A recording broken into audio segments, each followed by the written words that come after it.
Assalamualaikum warahmatullahi wabarakatuh.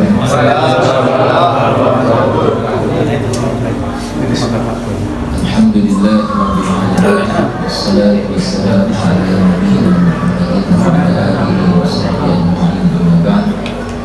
Subhanaka la ilma lana illa ma 'allamtana innaka antal alimul hakim. Wa la hawla wa la quwwata illa billah. Allahumma waffiqna lima tuhibbu wa tarda min al-qawli wal 'amali wal niyati wal huda innaka 'ala kulli syai'in qadir. Para bapak muslimin, keluarga Irfan, dan sama-sama mengharapkan maghfirah, ampunan, rahmat Allah Subhanahu wa taala. Kita bersyukur menaungi kepada Allah Subhanahu wa taala dikumpulkan oleh Allah dengan taufik dan hidayahnya untuk bersilaturahim dan juga untuk taklim, ya, untuk mendengarkan kajian tadabbur Al-Qur'an insyaallah. Sebelumnya ada permintaan dari tuan rumah Sayyidul Daif, mau didoakan untuk almarhum Haji Jahra bin Jam'al. Haji Jahra bin Jam'al. Al-Fatihah.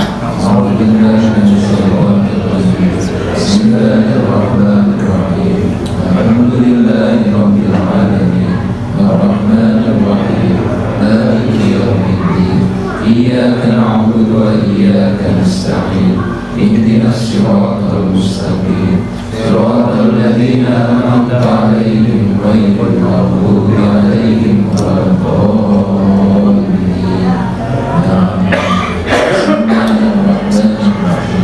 الله لا إله إلا هو الحي القيوم لا تأخذه سنة ولا نوم له ما في السماوات وما في الأرض من ذا الذي يشفع عنده إلا بإذنه يعلم ما بين أيديهم وما خلفهم لا يحيطون بشيء من علمه إلا بما شاء وسع كرسيه السماوات والأرض ولا يعوده حفظهما وهو العلي العظيم.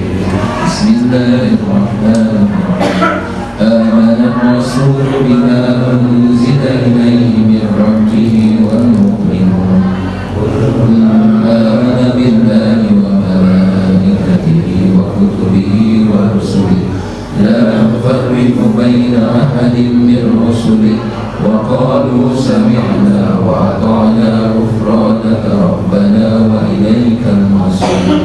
لا يكلف الله نفسا إلا وسعها لها ما كسبت وعليها ما اكتسبت ربنا لا تؤاخذنا إن نسينا أو أخطأنا ربنا ولا تحمل علينا إصرا كما حملته على الذين من قبلنا ربنا ولا تحملنا ما لا طاقة لنا به واعف عنا واغفر لنا وارحمنا أنت مولانا فانصرنا على القوم الكافرين. بسم الله الرحمن الرحيم. قل هو الله أحد الله الصمد لم يلد ولم يولد ولم يكن له كفوا أحد. بسم الله الرحمن الرحيم. قل أعوذ برب الفلق من شر ما خلق ومن شر غاسق إذا وقب ومن شر النفاثات في العقد ومن شر حاسد إذا حسد. بسم الله الرحمن الرحيم. قل أعوذ برب الناس ملك الناس إله الناس من شر الوسواس الخناس الذي يوسوس في صدور الناس من الجنة والناس. سبحان الله والحمد لله ولا إله إلا الله والله أكبر. سبحان الله والحمد لله ولا إله إلا الله والله أكبر.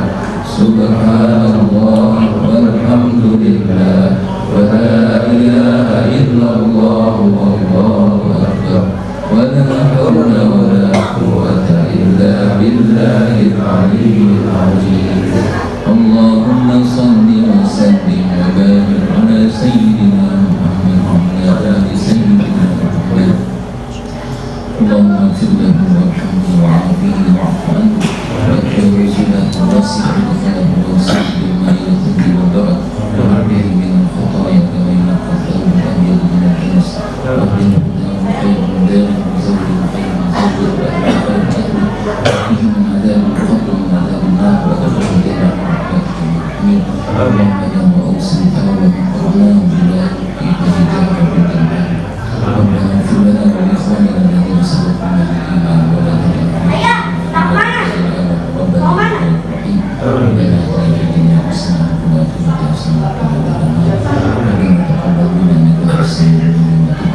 melanjutkan tadabbur Al-Quran surat Al-Adiyat pada pertemuan sebelumnya. Sebelumnya sudah kita bahas tentang sumpah Allah dengan kuda-kuda perang, dan juga bagaimana Allah menjelaskan di antara karakter manusia pada umumnya, khususnya orang kafir, adalah mereka banyak mengingkari nikmat-nikmat Allah Subhanahu wa Ta'ala. Dan pada malam hari ini kita akan membahas insyaallah satu ayat selanjutnya, surat Al-Adiyat ayat 8. Satu ayat insyaallah, sebagaimana Rasulullah SAW dalam hadis sahih Imam Al-Bukhari, riwayat Al-Bukhari ya, dari sahabat Abdullah bin Amr radhiyallahu anhu menyatakan bahwa beliau bersabda, "Ballighu anni walau ayah." Ballighu anni walau ayah. Sampaikanlah oleh kalian, wahai umatku, anni dariku, dari ajaran Rasulullah SAW, walau ayat, meskipun hanya satu ayat. Dalam ayat selanjutnya Allah berfirman, ya, surat Al-Adiyat ayat ke-8, wa innahu lihubbil khairi lasyadid, wa innahu lihubbil khairi lasyadid. Dan sesungguhnya, wa innahu, dan sesungguhnya manusia itu lihubbil khairi, akan kecintaannya kepada harta, lasyadid, itu sangat kuat. Wa innahu, dan sesungguhnya manusia lihubbil khairi, kecintaannya kepada harta, lasyadid, itu sangat kuat. Dijelaskan dalam sebuah kitab tafsir yang berjudul Ma'alimut Tanzil fi Tafsir Al-Quran, karya Imam Abu Muhammad Al-Husain bin Mas'ud Al-Baghawi rahimahullah, yang hidup pada abad ke-5 Hijriah. Beliau menuliskan dalam tafsirnya, wa innahu ya'ni al-insan lihubbil khairi ay lihubbil mal lasyadid ay la bakhil. Menurut beliau dan juga menurut mayoritas para ulama mufassirin yang lain yang saya lihat, itu maknanya hampir sama, bahwa sesungguhnya manusia lihubbil khair, kecintaan mereka kepada harta, lasyadid, itu sangat kuat. Bahkan ditafsirkan la bakhil, sangat bakhil. Bakhil itu bahasa yang sudah menjadi serapan dari kata Indonesia. Artinya apa? Semua tahu ya, pelit. La bakhil.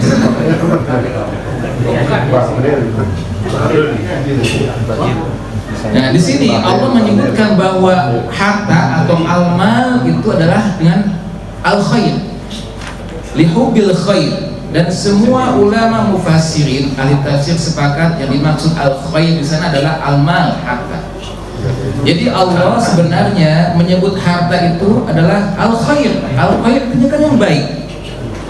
Jadi pada asalnya harta itu baik. Kenapa? Dengan harta kita bisa beribadah kepada Allah, bisa berzakat dengan harta, bisa berhaji dengan harta, umroh dengan harta, jihad fisabilillah juga dengan harta.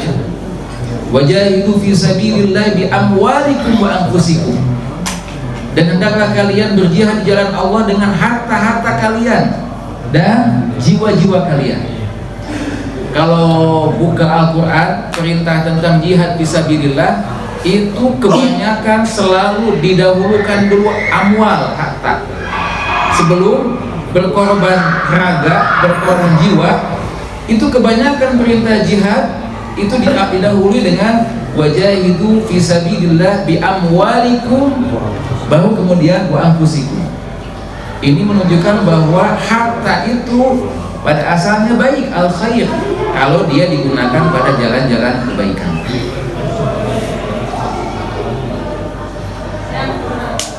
Kemudian ya, harta itu juga akan menjadi fitnah dan ujian. Harta itu akan menjadi fitnah dan ujian, sebagaimana firman Allah Subhanahu wa taala, innama amwalukum wa auladukum fitnah wallahu indahu ajrun azim.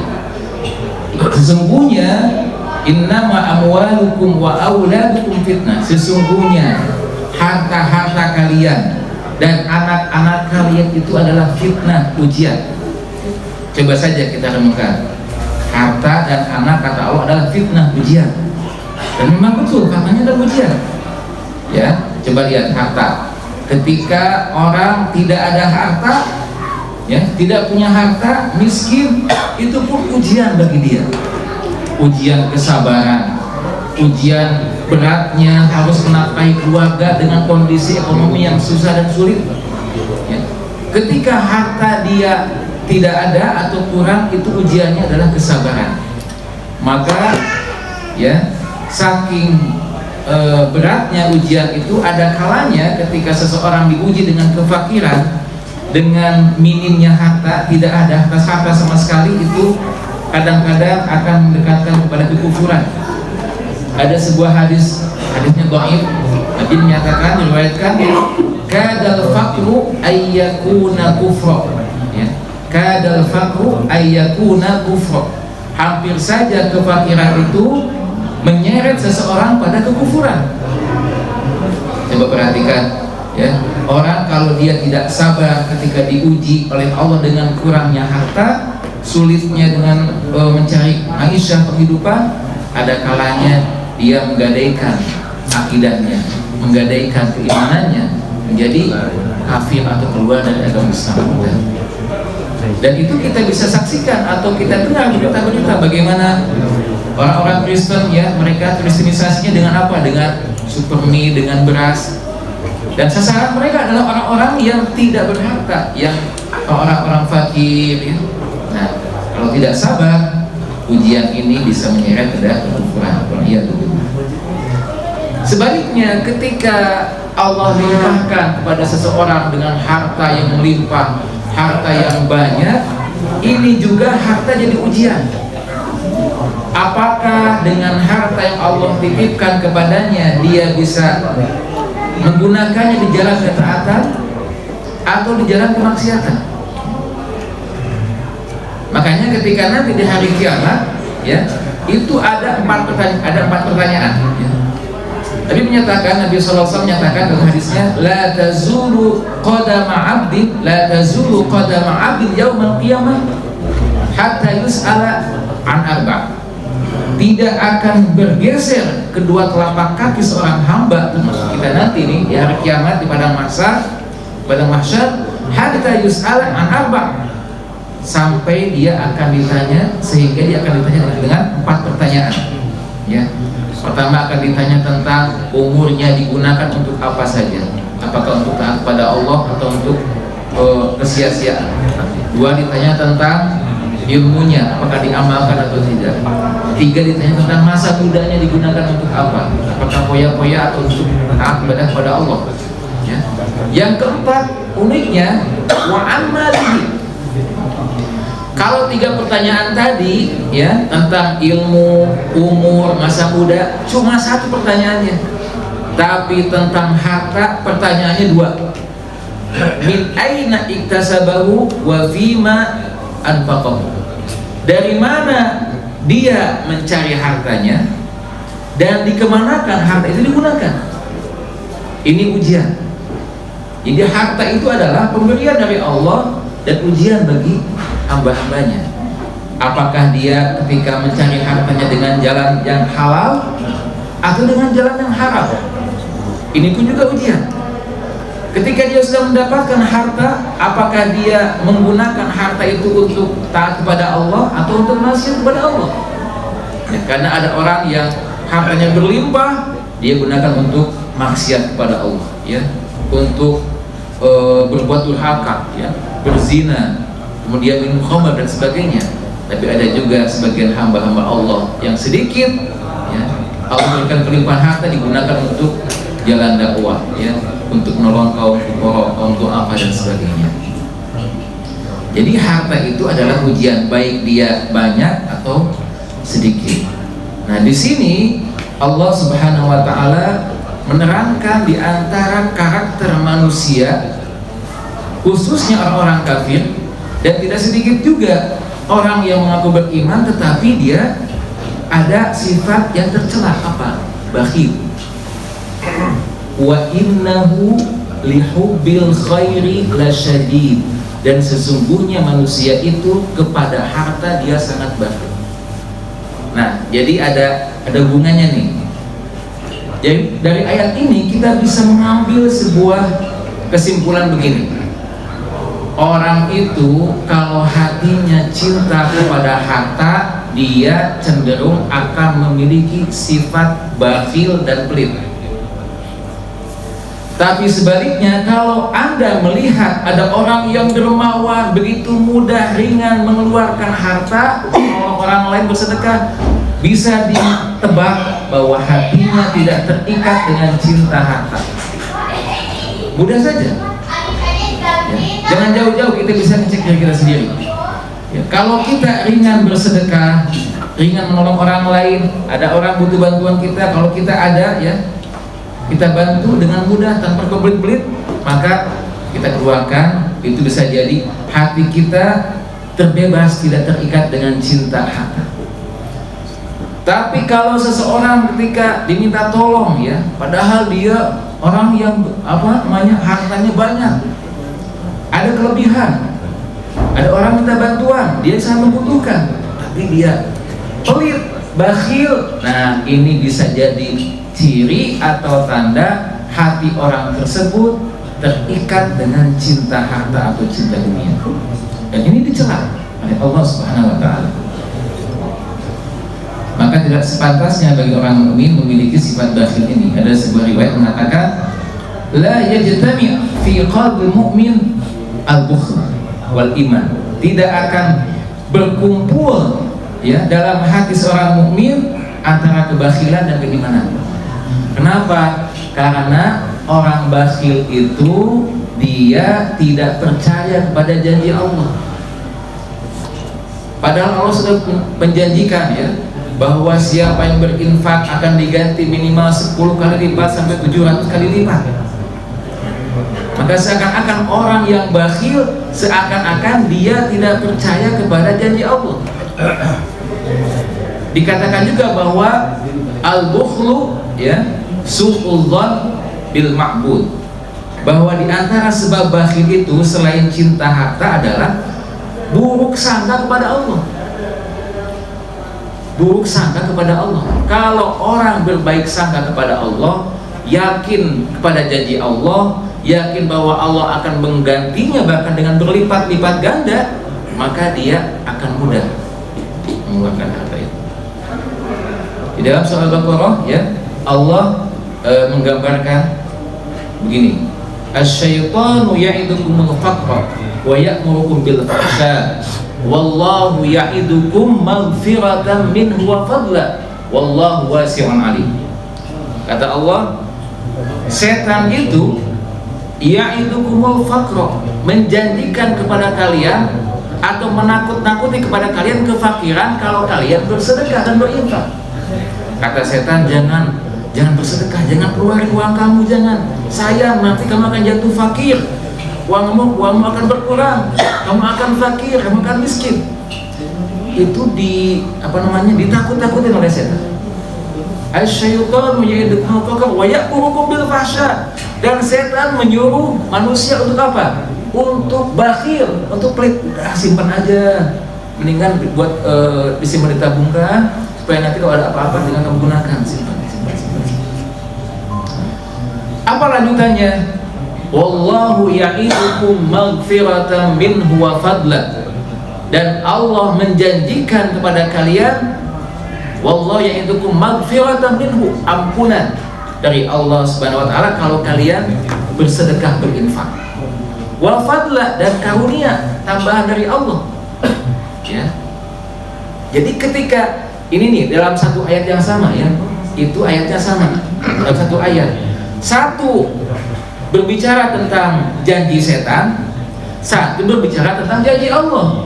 Setan menjanjikan atau menakut-nakutin dengan kefakiran dan menyuruh untuk bakhil, pelit. Sedangkan Allah menyuruh untuk apa? Untuk bersedekah dengan janji apa? Satu, ampunan atas dosa-dosa. Dua, dengan diganti dengan karunia, tambahan. Nah, makanya kalau orang bakhil dia lebih percaya kepada janji siapa? Setan. Nauzubillah min dzalik. Kalau kita beriman kepada Allah, ya, dan orang-orang dermawan beriman kepada Allah, dia akan lebih percaya kepada janji Allah. Bagaimana mungkin orang beriman lebih percaya pada janji setan daripada janji Allah? Ini juga sebuah bukti dan dalil yang kuat bahwa orang yang dermawan itu adalah orang yang yakin kepada janji Allah dan baik sangka kepada Allah. Sedangkan orang yang bakhil adalah orang yang seakan-akan meragukan janji Allah, lebih percaya kepada janji setan dan buruk sangka kepada Allah Subhanahu wa taala. Jadi sangat tercela sekali sifat ini. Bahkan ketika Nabi SAW datang sebuah rombongan, ya, utusan, dan ditanya, wahai fulan, siapa pemimpin kalian? Pemimpin kami adalah fulan bin fulan. Tetapi ya Rasulullah, dia itu memiliki sifat bakhil. Nubakhiluhu, kami menganggap dia pemimpin yang bakhil. Apa kata Rasulullah SAW? Sesungguhnya dia bukan pemimpin kalian sebenarnya. Pemimpin kalian adalah Amr bin Jamuh radhiyallahu anhu. Dia adalah seorang yang baik dan dermawan, dan beliau adalah yang biasa kalau Rasulullah menikah selalu mengadakan walimat Rasulullah SAW. Makanya dari hal inilah, dari hadis ini, bahwa Nabi menyatakan pemimpin itu bukan orang yang pelit, tapi pemimpin adalah orang yang dermawan. Maka ada sebuah peribahasa Arab mengatakan bahwa al-bakhil la yasul, al-bakhil la yasul. Orang yang bakhil itu tidak akan bisa memimpin dan tidak layak jadi pemimpin. Ya. Entah itu pemimpin skala kecil ataupun pemimpin skala besar. Makanya bayangkan kalau misalkan ya, para ibu, para istri, kalau seandainya suaminya bakhil atau pelit, kira-kira istri senang nggak? Enggak, ya. Demikian juga kalau seorang ayah dia bakhil kepada anak-anaknya, punya kebutuhan yang penting, dia di sekolah misalkan, tapi dia bakhil, pasti tidak akan disukai.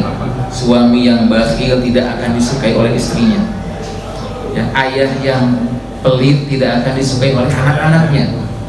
Pemimpin yang pelit tidak akan disukai oleh anak-anaknya, tidak akan disukai oleh rakyatnya. Demikian juga bos yang pelit tidak akan disukai oleh bawahannya.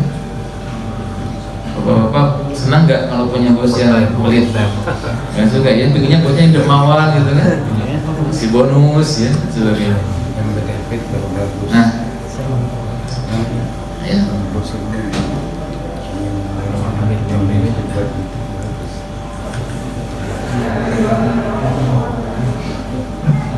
Dan juga di antara sifat bakhil ini kan bermacam-macam, ya, tingkatannya itu. Ada orang yang bakhil dengan untuk kepentingan dirinya sendiri, ya. Ada orang yang bakhil karena tidak mau menolong orang lain. Jadi yang paling parah itu adalah, kata Imam Al-Ghazali rahimahullah, bahwa tingkatan bakhil yang paling parah adalah orang yang bakhil kepada dirinya sendiri padahal dia butuh. Ya. Contohnya gini, dia itu butuh, ya, misalkan butuh tentang misalnya pengobatan, tapi dia sayang ngeluarin hartanya, gitu. Ada orang yang bakhil tidak hanya kepada orang lain, kepada orang lain bakhil, kepada dirinya pun, diri sendirinya pun bakhil padahal dia butuh. Kamu butuh nggak barang itu? Butuh. Kenapa kamu nggak beli? Sayang buat saya. Itu bakhil pada diri sendiri. Jadi kaidahnya gimana? Kalau memang barang itu dibutuhkan oleh kamu, ya beli saja. Kenapa harus bakhil? Kecuali kalau barang itu tidak kamu butuhkan, gak apa-apa, nggak dibeli juga. Tapi kalau memang butuh, ya beli. Demikian juga sebaliknya, kedermawanan itu ada tingkatan juga. Tapi ada yang paling tinggi apa? Dermawan kepada orang lain, padahal dia sendiri butuh. Kalau orang dermawan pada orang lain, ya, dia nggak butuh, itu wajar. Oh, bapak butuh uang, nih saya punya, ya, dia ngasih 1 juta, dia masih banyak uangnya, itu dermawan juga. Tapi ketika yang lebih tinggi dari dermawan itu adalah dia ngasih kepada orang lain, padahal dia pun butuh. Itu namanya ithar, ya, al-ithar. Dalam Islam namanya al-ithar. Pernah dengar kisah ada seorang tamu kepada Rasulullah SAW. Ya Rasulullah, saya tamu ingin bermalam datang ke Madinah. Oh, kata Rasulullah SAW, siapa yang mau menjamu tamu saya ini? Kebetulan saya lagi tidak ada misalkan, ya. Maka kata seorang sahabat Ansor mengatakan, saya Rasulullah. Tamu itu kemudian dibawa ke rumahnya, ya, dibawa ke rumahnya, ambil sholat isya mungkin, ya. Kemudian si Sohibul Bait itu bilang kepada istrinya, wahai istriku, adakah makanan untuk tamu kita ini? Ini tamu Rasulullah, tamu jauh, ya, tamunya Rasulullah SAW. Kata istrinya, wahai suamiku, tidak ada makanan kecuali jatah makanan anak-anak kita. Yang tersisa hanya jatah makanan anak-anak kita. Apa kata suaminya? Naubimihim, tidurkan mereka, ya, nggak usah makan, biarkan tidurkan lebih cepat mereka, biarkan jatah untuk anak kita kasihkan untuk tamu kita. Tapi bagaimana caranya? Makanannya pun cuma terbatas, ya. Kalau kita makan sama-sama, kamu dengan tamu itu nggak akan cukup. Gimana caranya? Ya udah, matiin lampu aja, kita kurang makan. Akhirnya anak-anak itu, ya, ditidurkan oleh ibunya, kemudian tamu dibawa ke rumahnya. Ternyata digelapin lampunya. Kenapa gelap? Oh, maaf ini, ya, ada alasan gimana dia tidur, lampunya gelap. Ya udah, dihidangkan makanannya, silakan dimakan. Kayak pura-pura makan, gitu. Kayak pura-pura makan, udah kenyang, tidur. Besok paginya, besok subuh ditanya oleh Rasulullah SAW. Ya, sebelum sahabat Ansor itu berkata, Rasulullah SAW menyatakan, ajiba rabbukum, kama qala SAW, sesungguhnya Tuhan kalian telah merasa kagum dengan perbuatan tadi kamu semalam. Itu namanya ithar. Wa yu'thiruna ala anfusihim walau kana bihim khasasah. Di antara karakter orang Ansor itu adalah mereka lebih mendahulukan sahabat-sahabat Muhajirin walau kana bihim khasasah, meskipun mereka sebenarnya butuh. Ini derajat kedermawanan yang paling tinggi. Makanya kalau orang kaya bersedekah 1 juta, kemudian ada orang miskin bersedekah 100.000, itu ada kalanya nilainya lebih tinggi yang 100.000 dari miskin daripada 1 juta orang kaya. Kenapa? 1 juta itu bagi orang kaya gak ada apa-apanya, tapi 100.000 bagi orang miskin sangat berharga dan bernilai. Nah, kata Imam Al-Ghazali rahimahullah, penyakit bakhil ini, ya, ada sebab-sebabnya, ya. Sebab pertama tadi adalah karena cinta harta yang berlebihan. Jadi yang namanya penyakit, ya, yang namanya penyakit harus dihilangkan. Kita kadang-kadang hanya sadar kalau yang namanya penyakit itu penyakit jasmani, ya, batuk, pilek, pusing, darah tinggi, ya, jantung dan sebagainya. Ya, itu kan temannya juga lah, ya, dan sebagainya. Tapi orang jarang menyadari penyakit batin, penyakit hati. Nah, di antara penyakit hati itu adalah al-basir. Bahkan Nabi menyatakan dalam sebuah hadis yang lain, ayyuda'in adwa'u minal bukhl. Penyakit apa yang lebih buruk daripada kebakhilan? Ya, penyakit apa yang lebih buruk daripada kebakhilan? Tidak ada. Karena kebakhilan itu bersumber daripada sebab-sebab yang jelek, ya. Tidak yakin atau kurang yakin dengan janji Allah, kemudian juga buruk sangka kepada Allah, kemudian juga terlalu cinta kepada harta, cinta kepada dunia. Sampai-sampai ya mas sekalian, kalau kita lihat, ya, di antara ayat Al-Quran yang mencela sifat bakhil ini adalah dalam surat Al-Lail, wa amma man bakhila wastaghna wa kadzdzaba bil husna fasanuyassiruhu lil usra. Dan adapun orang-orang yang bakhil, yang pelit, wa kadzdzaba bil husna, wa amma man bakhila wastaghna, dan kemudian dia merasa kaya, ya, wa kadzdzaba bil husna, dan dia mendustakan daripada balasan kebaikan dan sedekah atau mendustakan surga, fasanuyassiruhu lil usra, maka akan kami mudahkan dia menuju jalan kesulitan. Fasanuyassiruhu lil usra, akan dimudahkan menuju jalan kesulitan. Dan riwayat lain, ya, itu maksudnya adalah di antara ciri dan tanda ahli neraka itu biasanya bakhil. Ini menjadi sebuah tahdir ataupun peringatan yang sangat keras bagi kita kaum muslimin untuk menghilangkan penyakit ini. Ketika Rasulullah SAW menguburkan jenazah, ada sahabat yang bertanya, "Ya Rasulullah, apakah kita ini beramal itu atas inisiatif kita sendiri, ataukah memang sudah ditakdirkan oleh Allah SWT?" Yang sudah ditakdirkan oleh Allah SWT.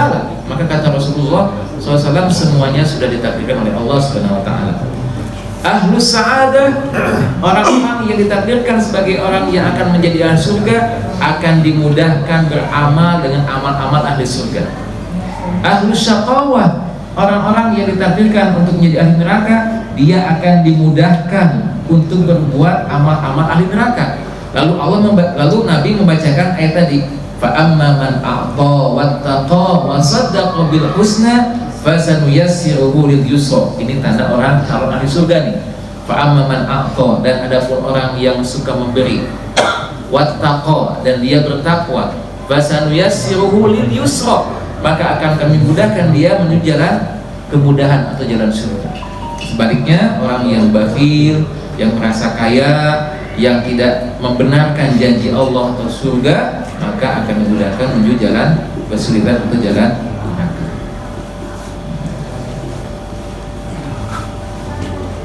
Jadi ada sebuah kisah ya, yang disampaikan dalam sebuah kitab, bagaimana orang yang bakhil itu dia saking parahnya kebakhilannya itu, pernah dia diundang untuk makan malam oleh tetangganya.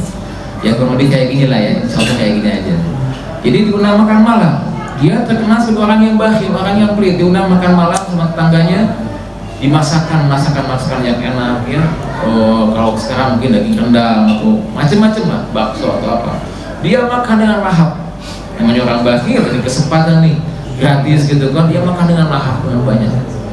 Sampai dia makan terlalu banyak, minum yang banyak, sampai dia perutnya sakit, ya, kembung dan sakit.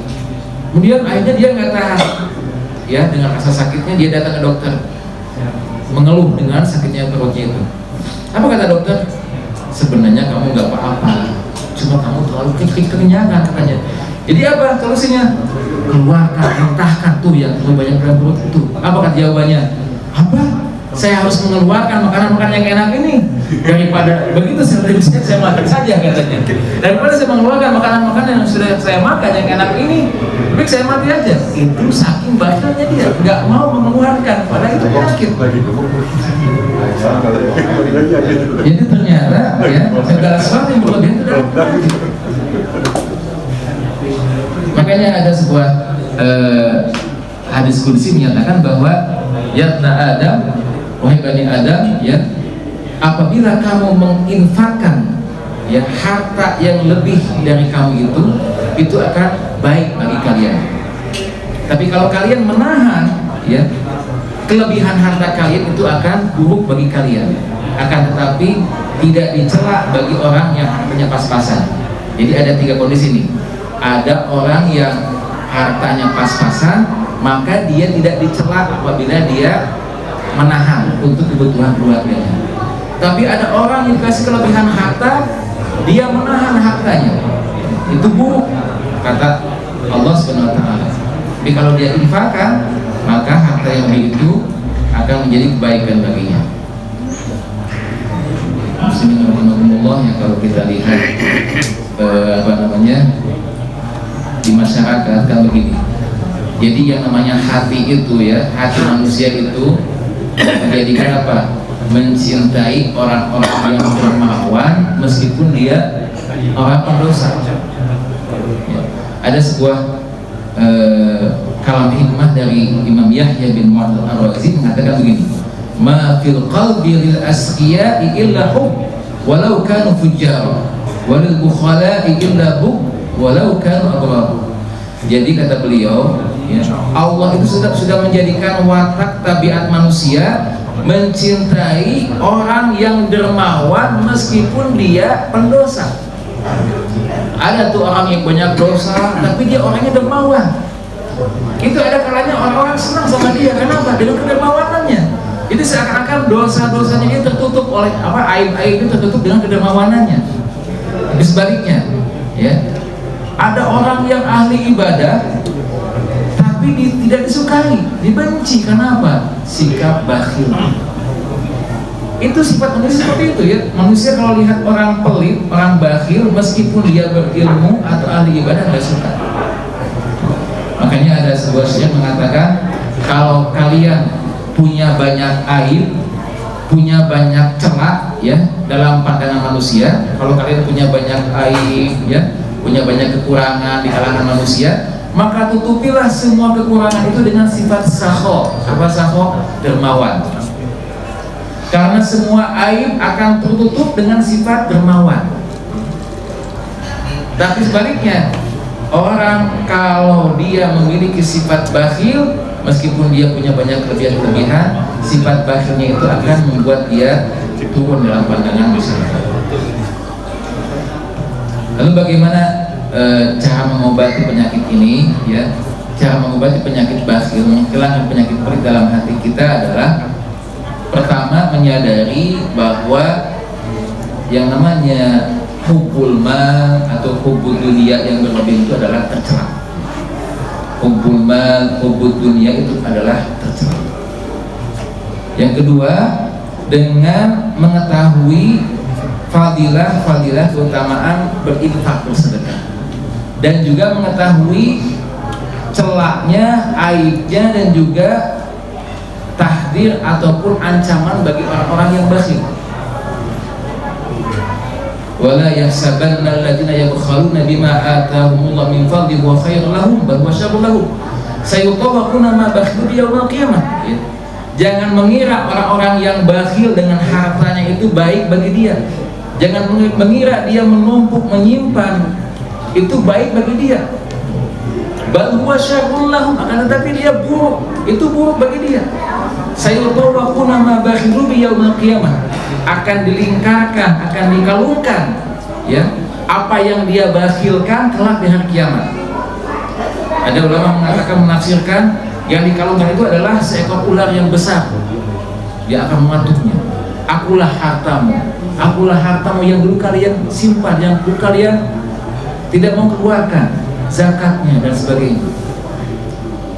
Bahkan dalam ayat yang lain dinyatakan, walladzina yaknizuna adh-dhahaba wal fiddah wa la yunfiquna fi sabilillah fabashshirhum bi'adzabin alim yawma yuhma 'alaiha fi nari jahannam fatukwa biha jibahuhum wa junubuhum wa dhuhuruhum hadza ma kanaztum li anfusikum fadhuqu ma kuntum taknizun. Jadi orang-orang yang menyimpan emas mereka, menyimpan perak-perak mereka, menyimpan harta-harta mereka, tidak mau diinfakkan di jalan Allah, dikeluarkan zakatnya, kasih kabar mereka dengan siksaan yang sangat pedih. Yauma yuhma 'alaiha fi nari jahannam, di mana harta-harta yang dulu mereka simpan, emas-emas, perak-perak dan harta-harta mereka di dunia yang mereka simpan, dipanaskan kelak di hari kiamat. Fatukwa biha jibahuhum wa junubuhum wa dhuhuruhum. Lalu dijadikan apa? Harta yang dia bakhilkan di dunia akan dijadikan alat setrikaan di akhirat ya. Fatukwa, disetrika dahi-dahi mereka, lambung-lambung mereka, dan punggung-punggung mereka. Hadza ma kanastum, Akan dikatakan kepada mereka, hada ma kanastum, inilah harta-harta yang dulu kalian simpan. Hada ma kanastum li anfusikum fadzuqu ma kuntum taknizun, rasakanlah siksaan akibat kalian dulu menumpuk dan menyimpan harta tidak mau keluar. Ya, subhanallah. Jadi ancamannya sangat besar sekali. Jadi diantaranya apa untuk menghilangkan penyakit ini adalah dengan mengingat hal-hal seperti ini, ya, mengingat bahwa ternyata orang bakhil itu tidak disukai oleh manusia, jangan oleh Allah, manusia pun tidak suka. Ya. Ada sebuah hadis yang menggabungkan antara fadilah dermawan dan ancaman orang bakhil. Ini hadis ada di dalam Jami' At-Tirmidzi. Ya, memang hadisnya dhaif, ada seorang perawi namanya Sa'id bin Muhammad, dinilai dhaif oleh Habib bin Hajar Asqalani rahimahullah. Dia mengatakan begini. Ya, diriwayatkan as-sakhiyyu qaribun minallah, qaribun minan nas, qaribun minal jannah, qaribun minan nas, ba'idun minan nar. Orang yang dermawan itu akan dekat dengan Allah, dekat dengan surga, dekat dengan manusia, dan jauh dari neraka. Bayangkan 4 keuntungan bagi orang-orang yang dermawan. Jadi kalau kita sering merenungkan hal ini, ya, 4 keuntungan ini, kalau kita berusaha menjadi orang yang dermawan, memang kata Imam Ghazali, kalau kita ingin jadi orang yang dermawan, memang harus dilatih dan dibiasakan. Kalau asalnya kita merasa berat mengeluarkan harta, harus takalluf, ya, dilatih dan dilatih terus-menerus. Kita bayangkan, pertama keuntungannya apa? Qaribun minallah, akan dekat dengan Allah. Maksudnya apa? Bukan dengan secara fisik, tapi dekat dengan rahmat Allah. Allah mengatakan dalam Al-Quran surat Al-A'raf, inna rahmatallahi qaribun minal muhsinin. Sesungguhnya rahmat kasih sayang Allah itu dekat dengan orang-orang yang berbuat baik, orang dermawan. Ya. Jadi orang yang dermawan dekat dengan kasih sayangnya Allah, rahmat Allah di dunia dan di akhirat. Siapa yang nggak butuh ini? Kalau kita dapat rahmatnya Allah, udah bahagia di dunia dan akhirat.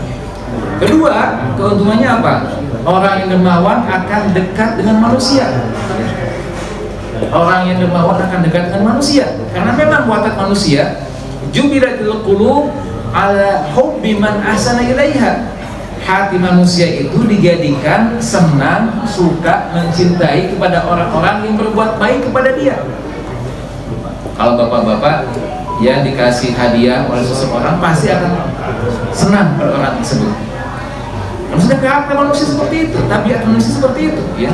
Jadi orang yang dermawan akan mendapatkan cintanya manusia, dekat dengan manusia. Yang ketiga, orang yang dermawan akan dekat dengan surganya Allah Subhanahu wa taala, karena surga adalah tempatnya orang-orang yang dermawan. Ya. Yang keempat, dia akan jauh dari neraka. Orang yang dermawan akan jauh dari neraka. Kenapa? Nabi menyatakan, ittaqun nar walau bisyiqqi tamrah. Jadikan antara kalian dan neraka ada penghalang, ada hijab, meskipun dengan sepotong kurma. Dengan sepotong kurma saja bisa menjadi penghalang dari api neraka. Apalagi orang yang dermawan, sedangkan tidak ada sepotong kurma, mungkin 1 kilo kurma atau berkilo-kilo kalau Ramadan, ya.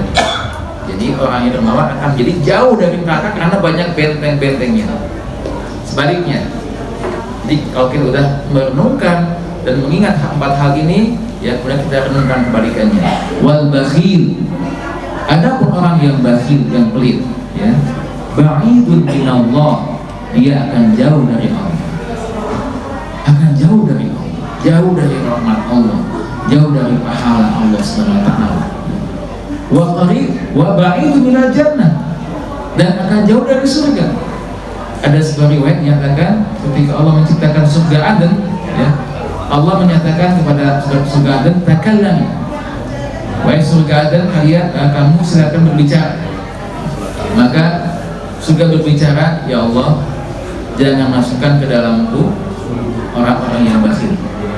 Jadi orang yang bakhil akan jauh dari surga, jauh dari Allah, dan jauh dari manusia. Yang ketiga, jauh dari manusia, ya. Karena watak manusia akan menjauhi orang-orang yang pelit. Yang keempat, wa qaribun minan nar, orang yang bakhil akan dekat dengan neraka. Jadi kalau kita sering merenungkan hal ini, insya Allah kita akan menjadi orang-orang yang mudah berderma, berinfak, bersedekah, dan mudah untuk menolong orang. Ustaz, bagaimana kan kadang-kadang banyak orang yang suka pinjam uang sama saya, bagaimana tuh? Apakah harus saya bantu dia kasih pinjaman? Ya, karena kadang-kadang dia suka sulit bayar hutangnya. Jadi teman sekalian, itu sebenarnya ketika ada orang butuh pada kita, ya, contoh butuh pinjam uang, ya, contoh pinjam uang. Sedangkan misalkan kita dikasih oleh Allah keluasan harta, maka sebenarnya ada peluang amal soleh yang sangat besar. Ya udah kita pinjamin aja. Kalau kita ada dan kita bisa percaya orang tersebut bisa mengembalikan utang kita pinjamkan. Dan kita berharap pahala dari Allah SWT. Nah, ketika misalkan orang itu ternyata pas kita tagih di waktunya, kemudian dia mengulur-ulur waktu, ya, sebenarnya itu adalah peluang amal soleh juga buat kita.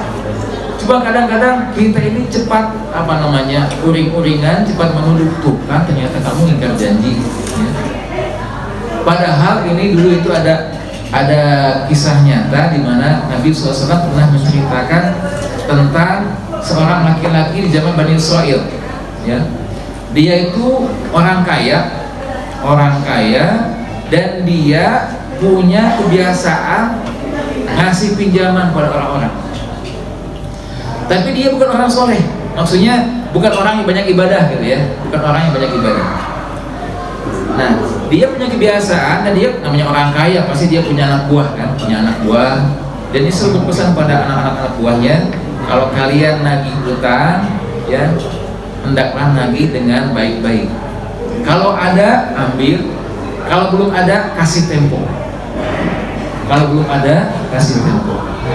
Nah, dia mengucapkan itu dengan perkataan yang baik. Dia mengatakan bagaimana? La'allallaha yusamihuna. Mudah-mudahan dengan cara ini Allah memaafkan kami, memaafkan saya maksudnya. Singkat cerita, orang itu meninggal dunia. Maka Nabi menyatakan orang ini diampuni oleh Allah dan dia meninggal di surga. Ketika ditanya oleh Allah, ya, wahai fulan, apakah kamu punya amal tertentu yang bisa kamu andalkan selamat dari neraka? Kata orang itu, tidak ya Allah, Engkau maha tahu. Tapi Engkau maha tahu aku punya kebiasaan, ya.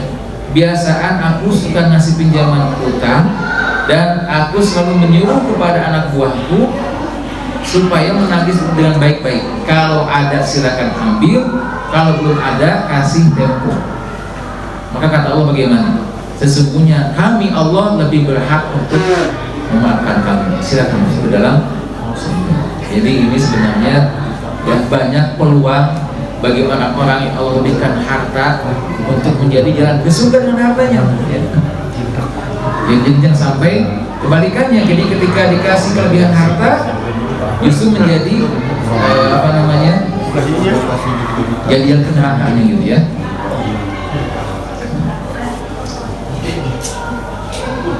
Kaum muslimin rahimakumullah. Jadi kalau kita lihat ya, mungkin kita pernah mendengar seorang khalifah yang terkenal adil, yaitu Khalifah Umar bin Abdul Aziz, ya. Karena ada kalanya di antara faktor orang bakhil itu apa? Dia mengkhawatirkan tentang masa depan anak-anaknya. Itu di antara salah satunya. Di antara faktor dia menyimpan harta demi anaknya. Padahal ada sebuah kisah di mana ketika salah seorang khalifah Abbasiyah namanya Abu Ja'far Al-Mansur, ketika hari dia dilantik, dia minta saran kepada seorang ulama namanya Muqatil bin Sulaiman. Wahai Muqatil, beri aku nasihat. Ya, namanya khalifahnya adalah Abu Ja'far Al-Mansur, seorang khalifah dinasti Abbasiyah. Kata Muqatil bin Sulaiman, wahai Amirul Mukminin, Anda ingin saya kasih nasihat dengan apa yang saya lihat atau apa yang saya dengar? Ya terserah kamu lah. Akhirnya kata Mufatir, baik, saya akan kasih nasihat dengan apa yang saya lihat. Ya, kata beliau, saya pernah melihat bahwa ketika saya melihat bahwa khalifah pendahulu Anda, yaitu khalifah dari dinasti Umayyah, namanya Umar bin Abdul Aziz. Dia punya 11 anak. Ketika diranjang kematiannya, artinya ketika dia sedang sakit parah yang mengatakan kepada wafatnya beliau, ditanya oleh orang-orang, ma tarakta li auladika ya Umar, apa yang akan kau tinggalkan untuk 11 anak wahai Umar? Pada saat itu yang tersisa cuma apa? Berapa? Cuma tinggal 18 dirham, 18 dinar lagi. Bayangkan uang Khalifah Umar bin Abdul Aziz yang tersisa tinggal 18 dinar lagi. Beliau berpesan, nih saya punya 11 anak ya, yang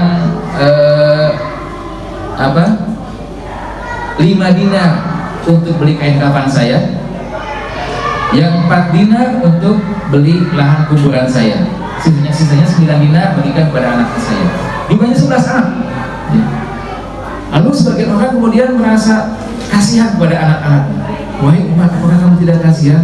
Bagaimana anak keturunanmu, bagaimana nanti masa depannya? Apa kata beliau?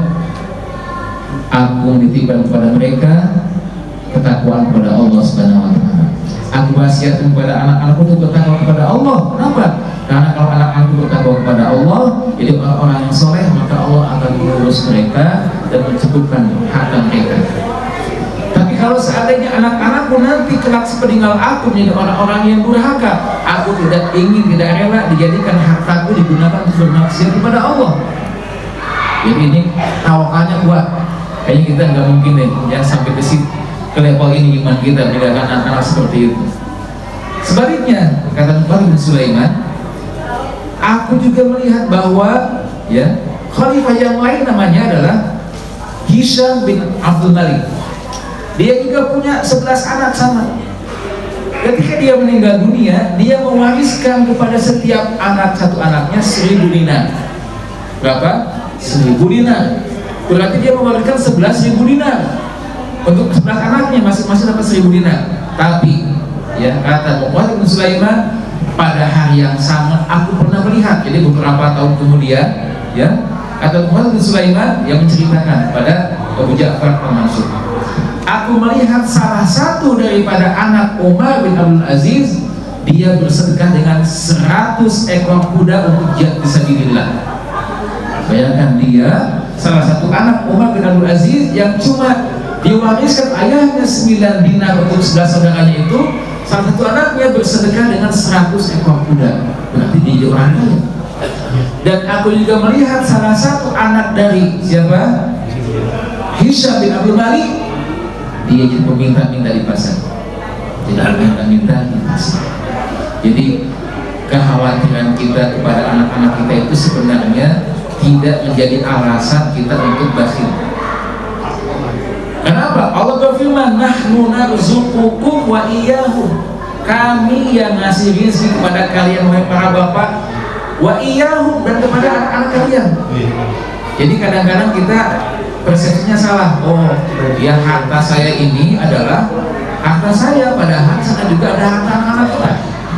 Jadi jangan khawatir bahwa Allah itu sudah ngasih rezeki untuk kita dan juga udah ngasih rezeki, jatah rezeki untuk anak-anak kita.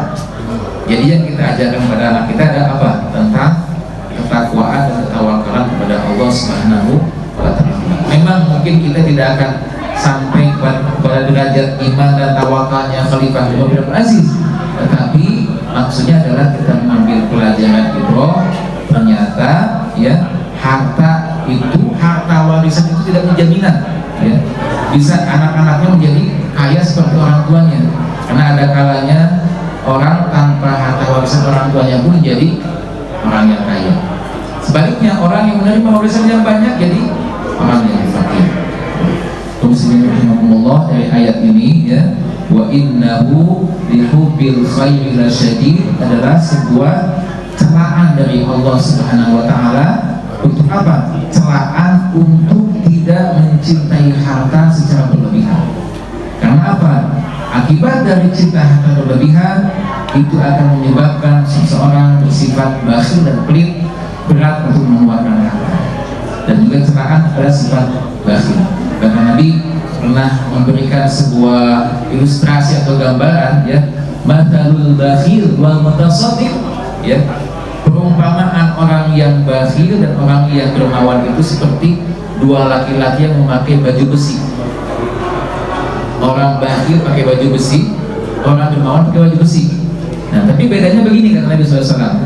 Orang yang dermawan itu ketika dia mengeluarkan hartanya dengan enteng dan ringan dan mudah, dia akan semakin longgar pakaian besinya.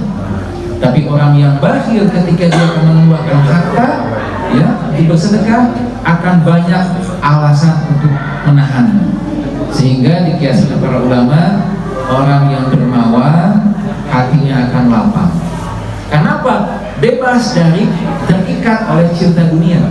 Sebaliknya, orang yang bakhil hatinya akan sempit. Kenapa? Terikat oleh cinta dunia.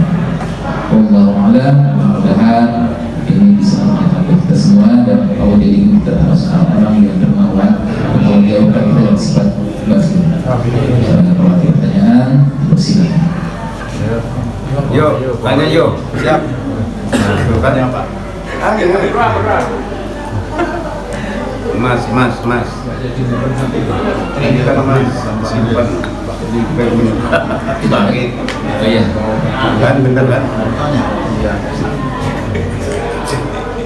Boleh ya? Boleh. Kan tadi kita banyak bicara tentang bakhil.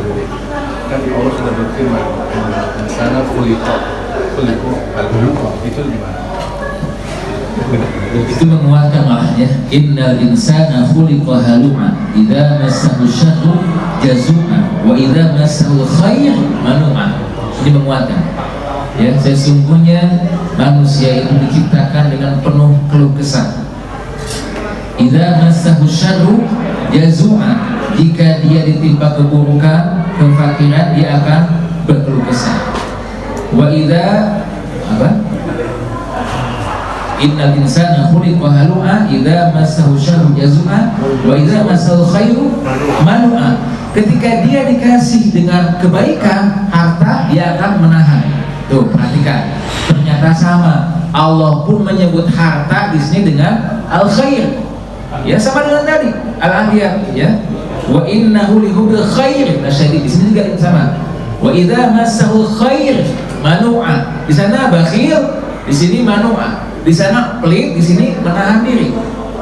Jadi memang secara karakter, ya, umum kebanyakan manusia itu bakhil karakternya, tabiatnya seperti itu. Makanya kata Imam Ghazali rahimahullah, yang mengatakan untuk bisa keluar dari zona bakhil itu butuh mujahadah, butuh kesungguhan, butuh dua hal: satu ilmu, dua amal, satu teori, dua praktek. Ilmunya apa? Tadi dengan mengingat-ingat apa? Ancaman-ancaman Allah dan Rasulnya kepada orang-orang yang bakhil. Kalau kita sering mengingat begitu, kita kan takut, kita kan gak mau jadi orang yang bakhil, ancamannya neraka dan sebagainya, ya, disetrika dan sebagainya. Begitu kita renungkan ilmunya, oh, dari sana ketika timbul ilmu, ma'rifat, itu akan menimbulkan dalam hati sikap untuk bertindak. Saya gak mau jadi orang bakhil, maka dia akan berusaha mengeluarkan hartanya itu. Pada awalnya karena tabiat manusia adalah bakhil, dia akan berat, berat. Tapi bagaimana? Ya, harus takalluf dulu, dipaksakan dulu. Meskipun pada awalnya mungkin dia belum ikhlas, dia merasa masih berat. Tapi kalau terus dilatih berulang kali, kata para ulama menyatakan kalau itu dibiasakan, ya, dilatih, maka pada awalnya asalnya berat akan menjadi ringan, bahkan akan menjadi sebuah kebahagiaan. Jadi kalau orang sudah terbiasa memberi, dia akan bahagia. Jadi begitu ya. Jadi kaitannya dengan ayat tersebut memang betul manusia pada umumnya jadikan tabiatnya adalah bakhil, tetapi itu bukan menjadi alasan untuk kita menuruti tabiat kita. Karena apa? syariat Allah dan Rasulnya sangat mencela sifat ini, dan kita harus berusaha keluar dari sifat ini dengan kalau butuh dilatih dengan berulang kali dengan takaluf, maka kita pun usahakan itu, dan nanti insya Allah pada akhirnya akan menjadi akhlak yang mudah kita lakukan. Baik, cukup ya. Kita tutup dengan doa. Alhamdulillahirabbil alamin, hamdan katsiran thayyiban mubarakan fihi, wa sallallahu wa sallam ala Muhammad. Allahumma anfa'na bima 'allamtana wa 'allimna ma yanfa'una wa zidna 'ilma. Allahumma ij'alna wa ahla buyutina wa dhurriyyatina wa qurrata a'yunin lis-salihin wa tawaffana muslimin. Rabbana atina fid dunya hasanah wa fil akhirati hasanah wa qina adzabannar. Allahumma inna nas'aluka al-'afwa wal 'afiyata wal 'afata ad-daimah fid badani wad dini wal akhirah. Rabbana atina fid dunya hasanah wa fil akhirati hasanah wa qina adzabannar. Rabbana taqabbal minna innaka antas samiul 'alim wa tub 'alaina innaka antal tawwabur rahim. Sallallahu alaihi wa sallam. Subhana rabbika rabbil izzati amma yasifun. Wassalamu ala al-mursalin walhamdulillahi rabbil alamin. Assalamualaikum warahmatullahi wabarakatuh.